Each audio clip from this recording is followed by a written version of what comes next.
প্রিয় দর্শক আসসালামু আলাইকুম, সবাইকে স্বাগত জানাচ্ছি নতুন আরও একটি রেসিপি দেখার জন্য।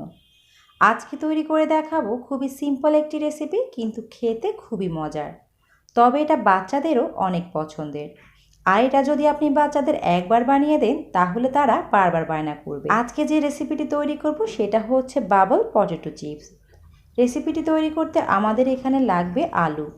তো এখানে আমি 2টা মিডিয়াম সাইজের আলু নিয়েছি, আর এর খোসাগুলো আমি আগে থেকে ছাড়িয়ে রেখেছি। এবার আলু দুটোকে ছোট ছোট টুকরো করে কেটে নেব। আলুগুলো যখন কাটা হয়ে যাবে তখন এগুলোকে একটা হাঁড়ির মধ্যে নিয়ে নিচ্ছি, আর পরিমাণ মতো পানি দিয়ে এগুলোকে সিদ্ধ করে নিতে হবে। এখন আমি চুলাটা অন করে দিয়েছি। প্রায় 15 মিনিট পর একটা কাঁটা চামচ দিয়ে চেক করে নিচ্ছি এটা সেদ্ধ হয়েছে কিনা।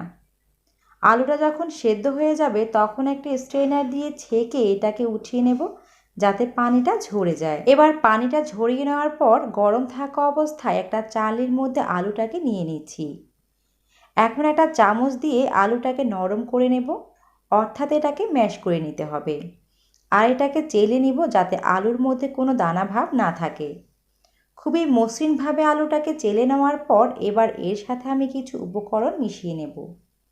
এখন এর সাথে 1 টেবিল চামচ দিয়ে দিচ্ছি কর্নফ্লাওয়ার, 2 টেবিল চামচ পরিমাণ চালের গুঁড়া, হাফ চা চামচ বেকিং পাউডার, 1 টেবিল চামচ পরিমাণ চিনি, আর স্বাদ মতো দিয়ে দিচ্ছি লবণ।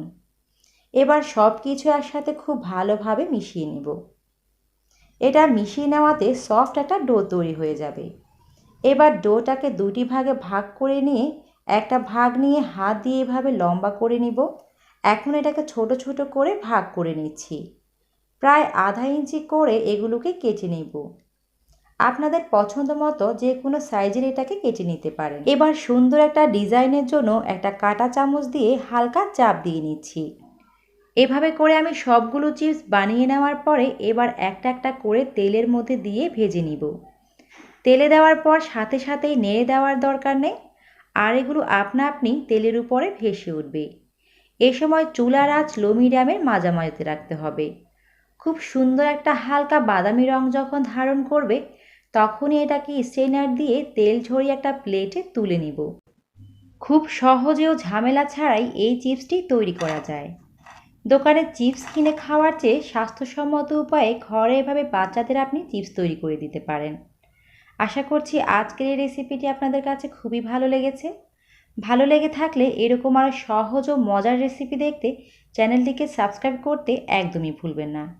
পাশে থাকা বেল আইকনটিতে ক্লিক করে রাখতে পারেন যাতে নিত্য নতুন ভিডিও দেখতে পান। সবাই অনেক ভালো থাকবেন, সুস্থ ও সুন্দর থাকবেন। আল্লাহ হাফেজ।